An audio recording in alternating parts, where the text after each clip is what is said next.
when you were talking, I observed that you were careful to use the word likely, like prices would likely come down, because we are in the system and we know what happens. That even when, usually these appreciation happens, sometimes it doesn't exactly trickle. You might not necessarily find it reflect in the prices of the general commodities you have in the market, and you then wonder what is happening. Is it the marketers, or is it just that it's not stable enough for us to see? The key thing is for productivity to increase.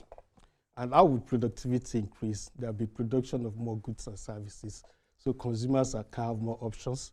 Consumers are not left at the mercy of producer or a single producer.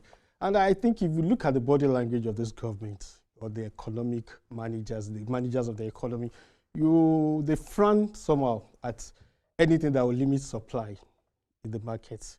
So they do everything possible to make sure that there is a form of competition and there is increase in the supply of all items, from food to petroleum products and all that.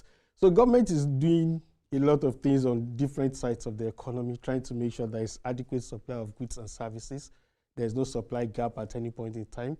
So if you do that one, and at the same time you are still able to ensure that the fair value of your currency is not declining, is on the rise like we have had, then it's a win-win for consumers. Number one, there is competition within the economy. Government is deliberately encouraging competition, competitive tendencies. They are not leaving the consumers at the mercy of producers or any single producer or few producers of items. And at the same time, they are making sure they are trying what they can to make sure that the value of our currency improves over time. So it's a win-win for consumers. It's a win-win for operators. It's a win-win for government. So I think we will look at it and say good time is back, like we had during the economic reforms of President Obasanjo, 2006, 2007, thereabouts, when we had banking consolidation and people trooped into Nigeria. So people missed their way to the stock exchange. They came from abroad and they were asking people if we were on our way to the stock exchange because they were interested in the Nigerian markets.